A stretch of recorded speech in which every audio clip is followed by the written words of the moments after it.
अस्सलाम वालेकुम। तो फ्रेंड्स, जैसा कि मैंने पिछली वीडियो में आपको बताया था, जो इंटरनेट प्रोटोकॉल्स की टाइप्स थी, उनके जो फर्स्ट 4 प्रोटोकॉल्स थे, वो मैंने आपके साथ डिटेल में शेयर कर दी थी। अगर आपने अभी तक नहीं देखे, तो आप अभी मेरा यूट्यूब चैनल से विजिट करें और वहां से उन वीडियोस को देखें, ताकि आपको समझ में आ सके इंटरनेट प्रोटोकॉल्स है क्या चीज़, उनकी कौन-कौन सी टाइप्स है और उन टाइप्स का यूज़ हम किस लिए करते हैं। तो आज की इस वीडियो में मैं आपके साथ जो मज़ीद नेक्स्ट 4 जो प्रोटोकॉल टाइप्स हैं, वो डिटेल के साथ शेयर करने वाला हूँ। तो वीडियो को स्किप ना करें, ताकि आपको जो चीज़ मैं समझाना चाह रहा हूँ, वो आपको ईज़िली समझ में आ सके। जैसा कि आप जानते हैं, मैं हूं शाहजहां और आप देख रहे हो एसजे डिजिटल टेक। अगर आपने अभी तक मेरा चैनल सब्सक्राइब नहीं किया, तो फौरन मेरा चैनल सब्सक्राइब कर दें, वीडियोस को लाइक और शेयर जरूर करें और बेल आइकन दबाना ना भूलें। तो चलते हैं, मैं आपको बताता हूं जो भी लास्ट जो हमारी 4 प्रोटोकॉल टाइप्स हैं, वो कौन कौन सी हैं और उनका यूज हम किस लिए करते हैं। तो जैसा कि मैंने आपको बताया था कि जो इंटरनेट की लास्ट 4 प्रोटोकॉल्स है, वो कौन कौन सी है, वो मैं आपको डिटेल में बताने वाला हूँ। तो उसके बाद हमारे पास आ जाता है पॉप। अब पॉप की जो फुल फॉर्म है, वो है post office protocol. Post office, जैसे कि मैंने आपको एक एग्जांपल दी थी कि जो हमारा एक पोस्ट ऑफिस है, उसके आगे एक मेल बॉक्स लगे होते हैं। हमने कोई भी चीज़, कोई भी खत, कोई भी डाटा, कोई एप्लीकेशन, जो भी चीज़ सेंड करनी हो, हम उस मेल बॉक्स में डाल देते हैं। फिर जो वहाँ पे जो हमारा थर्ड पर्सन होता है, वो हमारे इन चीज़ों को रिसीव करके हमारे रिसीवर्स तक, जिनको हमने सेंड करना होता है, वहाँ तक, हमारे डेस्टिनेशन तक पहुँचा देता है। तो ये हमारे पास एक पोस्ट ऑफिस का काम करती है।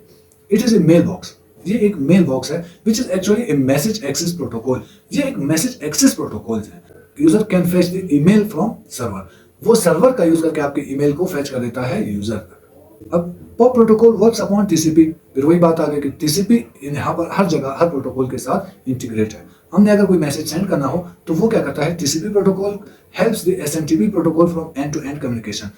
एक जगह से दूसरी जगह कोई ईमेल सेंड करना हो, अब वो चाहे आप पॉप का यूज करें, आप एसएमटीपी का यूज करें, आप किसी भी प्रोटोकॉल का यूज करें, तो बीच में टीसीपी एक रास्ता जरूर बनाता है। जब तक टीसीपी रास्ता नहीं बनाएगा, आपका ईमेल, आपका डेटा एक जगह से दूसरी जगह सेंड नहीं होगा। जो हमारे पास प्रोटोकॉल है, server did save A copy of any data. अब हमारे पास ये एक बड़ा इशू है कि ये जो हमारे पास एक प्रोटोकॉल है, ये क्या करता है, हम यहाँ से कोई मैसेज सेंड करते हैं, ज़ाहिर है इसने मैसेज उठाया, सर्वर के पास लेकर गया, सर्वर ने उसका रिप्लाई दिया, उसने वहां से मैसेज उठाकर क्लाइंट जो रिसीवर है वहां तक पहुंचा दिया। अब क्लाइंट से सर्वर से रिसीवर तक हमारा मैसेज पहुंच तो गया। अगर कभी गलती से रिसीवर से वो मैसेज डिलीट हो जाता है, सेंडर के पास उसकी कॉपी नहीं है, तो सर्वर में इसकी कोई कॉपी सेव नहीं रहेगी। अगर उसको दोबारा से इस मैसेज का, इस किसी भी डाटा का कॉपी की अगर जरूरत पड़ेगी, तो उसे नहीं मिल सकेगी, क्योंकि इस प्रोटोकॉल में जो सर्वर में हमारे पास कोई इसके जो मैसेज है, उसमें कोई कॉपी सेव नहीं होती। अब जैसे कि मैंने आपको बताया था कि क्लाइंट है, उसने मैसेज सेंड किया पॉप प्रोटोकॉल का यूज करके, उसने सर्वर के पास पहुंचा दिया। सर्वर ने क्या किया, उसका जो जवाब था, जो आंसर था, वो दे दिया कि ठीक है, आप इस मैसेज को जो रिसीवर है वहां तक पहुंचा दो। उसने सर्वर से दोबारा मैसेज लेकर रिसीवर तक पहुंचा दिया, लेकिन इस बीच में सर्वर में उसने इसकी कोई कॉपी सेव नहीं रखी। अब अगर रिसीवर से डेटा डिलीट भी हो जाता है, तो उसे दूसरी कॉपी सर्वर से नहीं मिल सकेगी। तो ये हमारे पास इस प्रोटोकॉल का एक बहुत बड़ा इशू है। इस इशू को देखते हुए फिर हमने मजीद इस पर काम किया और इसके बाद हमने एक और प्रोटोकॉल बनाया कि जिसमें हम अपना डेटा भी सेव रख सके। तो वो प्रोटोकॉल था आईमैप प्रोटोकॉल। इसका फुल फॉर्म था internet mail access protocol. It is also mail box. Same जैसे पॉप हमारे पास काम करता है, ये भी इसी तरह मेल को अपने पास सेव रख लेता है, उठा लेता है, सर्वर के पास पहुंचाता है, सर्वर उस मैसेज का आंसर देकर उसको रिसीवर तक पहुंचा देता है। उस मैसेज को सेंडर से रिसीवर तक पहुंचाने का काम है आईमैप प्रोटोकॉल का। अब इसमें एक चीज आप देखें, विच is actually improved variation of pop. सिर्फ मैंने आपको बताया था कि पॉप का और इसका काम एक ही है। इसको सिर्फ बनाने का मकसद ये था कि ये एक लेटेस्ट वर्जन बन जाए, एक इम्प्रूव्ड वर्जन बन जाए, ताकि हम कोई भी मैसेज अगर यहाँ से वहां सेंड करते हैं, तो कम से कम हमारे पास सर्वर में उसकी एक कॉपी जरूर सेव रहे। अगर रिसीवर से या सेंडर से ये मैसेज डिलीट हो भी जाता है, तो हम इजीली अपने सर्वर से उसकी कॉपी हासिल कर सकते हैं। IMAP protocol server saves copy of data of message. आपका कोई भी डेटा हो, कोई मैसेज हो, तो ये प्रोटोकॉल क्या करता है, उसका जो एक सर्वर होता है, उसमें एक कॉपी अपने पास सेव रहता है। आपको कभी भी जरूरत हो, तो आप इजीली सर्वर से इसकी कॉपी हासिल कर सकते हैं। अब पिक्चर में आप देख सकते हो, क्लाइंट ने मैसेज सेंड किया।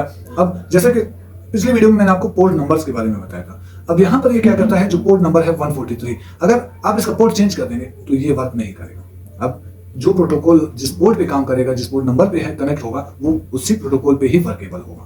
अब यहाँ पर एक चीज और देख सकते हैं, जो टीसीपी यहाँ पर भी इंटीग्रेट है, उसने एक कनेक्शन इन दोनों के, क्लाइंट और जो रिसीवर है, सर्वर है, उनके बीच एक कनेक्शन बना दिया। अब यहाँ से मैसेज सेंड हुआ, तो क्या जो टीसीपी था उसने क्या किया, एक कनेक्शन दोनों के बीच में बना दिया, ताकि इनका जो डेटा हो वो इजीली सेंड और रिसीव हो सके।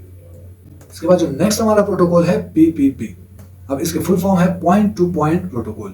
अब जैसा कि इसके बारे में मैंने पहले आपको बता दिया था, it is used to transfer data between two directly connected devices. जो दो डिवाइसेस डायरेक्टली कनेक्टेड है, इस प्रोटोकॉल में क्या होता है कि मैं डायरेक्ट अपने मोबाइल को अपने लैपटॉप के साथ कनेक्ट करता हूं, वहां से कोई मैं मैसेज सेंड करता हूं या मैं अपने मोबाइल से कोई मैसेज सेंड करता हूं, वो सिर्फ टीसीपी क्या करेगा, इनके बीच एक कनेक्शन बना देगा और उस कनेक्शन का यूज करके ये प्रोटोकॉल आपके मैसेज को डायरेक्टली आपके लैपटॉप से मोबाइल या मोबाइल से लैपटॉप में सेंड कर देगा। बीच में किसी सर्वर की जरूरत नहीं पड़ेगी, किसी भी चीज किसी थर्ड पर्सन की जरूरत नहीं पड़ेगी। हम इजिली अपना मैसेज एक जगह से दूसरी जगह डायरेक्टली कनेक्ट होकर सेंड कर देंगे।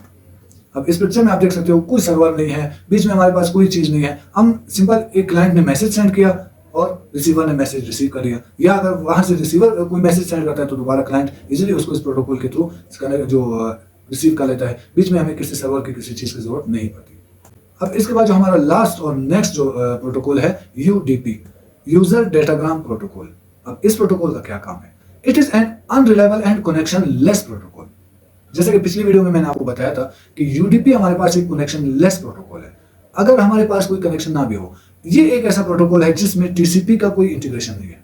टीसीपी अगर यहाँ पर हो भी उसका कोई फायदा नहीं है, क्योंकि इस प्रोटोकॉल को किसी कनेक्शन की जरूरत ही नहीं है। ये बिना किसी कनेक्शन के आपका मैसेज एक जगह से दूसरी जगह इजीली सेंड कर सकता है। In order to send the data from one machine to another machine, अगर हम किसी एक मशीन से, किसी एक लैपटॉप से, कंप्यूटर से एक मैसेज किसी दूसरे मशीन में सेंड करते हैं, we did not establish any connection. हमें किसी कनेक्शन की जरूरत नहीं है, हम कोई कनेक्शन बनाते नहीं है। In compare to TCP protocol, हम टीसीपी प्रोटोकॉल के साथ इंटीग्रेट नहीं करते हैं, हमें उसकी जरूरत ही नहीं है। हमें कनेक्शन हो या ना हो, हम इस प्रोटोकॉल का यूज करके अपने मैसेज को इजीली सेंड कर सकते हैं। अब ये प्रोटोकॉल मैसेज सेंड किस तरह करता है? It is transfer the data in short distance. जैसा कि मैंने आपको पिछले वीडियो में बताया था, एक शॉर्ट डिस्टेंस में कुछ मीटर्स के दायरे में हम कोई मैसेज सेंड करते हैं, हमें किसी कनेक्शन की जरूरत नहीं है, हम इजीली अपना मैसेज सेंड कर सकते हैं। उसके लिए ये क्या करेगा, ये प्रोटोकॉल जो आपका जो किसी भी डेटा को आप किसी सेंडर के पास सेंड करते हो, किसी रिसीवर के पास सेंड करते हो, तो क्लाइंट से लेकर रिसीवर तक ये प्रोटोकॉल उस डिवाइस के आईपी के थ्रू उसके आईपी को डिटेक्ट करके उसको मैसेज सेंड कर देता है। तो इस प्रोटोकॉल में हमें टीसीपी की कोई जरूरत नहीं है, हमें किसी कनेक्शन की कोई जरूरत नहीं है। हमारा डेटा डायरेक्टली एक शॉर्ट डिस्टेंस में सेंड हो जाएगा, बीच में मैं किसी थर्ड पर्सन को इन्वॉल्व नहीं करूंगा, तो वो कहलाएगा हमारे पास यूडीपी, यूजर डेटाग्राम प्रोटोकॉल। तो ये थी हमारे पास जो लास्ट 4 प्रोटोकॉल्स, क्योंकि इससे पहले जो फर्स्ट 4 थी वो मैंने आपको पिछली वीडियो में बता दी थी डिटेल के साथ। बाकी की जो 4 थी वो मैंने आज की इस वीडियो में आपके साथ डिटेल के साथ शेयर कर दी। तो आप कोशिश करें कि वीडियोस को कंप्लीट देखें, इन वीडियोस को अपने दोस्तों के साथ भी शेयर करें, खुद भी इन वीडियोस से नॉलेज हासिल करें। जो भी चीजें आपको नहीं आती, जो भी चीजें आप सीखना चाहते हो, आप मुझे ईमेल भी कर सकते हो, मुझे व्हाट्सएप पर भी मैसेज करके आप बता सकते हो, या आप वीडियो पर भी कमेंट करके आप बता सकते हो। आपको जो भी इंफॉर्मेशन चाहिए होगी वो मैं आपके साथ शेयर कर दूंगा। आप डिस्क्रिप्शन में जाएं, वहां पर मैंने अपना ईमेल, अपना व्हाट्सएप नंबर अटैच कर दिया है। आप वीडियो पर भी कमेंट करके मुझे बता सकते हैं, आपको जो भी नॉलेज चाहिए होगी मैं आपके साथ शेयर कर दूंगा। हम ये चाहते हैं कि जो नॉलेज हमारे पास है वो बाकी तमाम दोस्तों के पास भी चले जाए, वो बाकी दोस्त भी उन चीज़ों को सीख ले जो हमें आती है। तो इसलिए हम ये वीडियोस बना के आपके साथ शेयर करते हैं, ताकि आप इन वीडियोस को देख के बहुत कुछ सीख सके। तो आप भी कोशिश करें कि इन वीडियोस को अपने दोस्तों के साथ, अपने जो भी रिलेटिव्स हैं उनके साथ, जो इंटरनेट को सीखना चाहते हैं, जो इन चीज़ों का शौक रखते हैं, उनके साथ शेयर करें, ताकि वो इन चीज़ों का यूज करके इजीली इन चीज़ों को सीख सके, इन चीज़ों के बारे में जान सके। तो आपके साथ मजीद भी वीडियो शेयर करते रहेंगे। अगर आपको वीडियोस अच्छी लगी तो आप वीडियोस को लाइक जरूर करें, शेयर जरूर करें और चैनल को सब्सक्राइब करना ना भूलें। आपसे इंशाल्लाह मिलेंगे नेक्स्ट वीडियो में। आज की इस वीडियो में इतना ही, अभी के लिए मुझे इजाजत दें। अल्लाह हाफिज।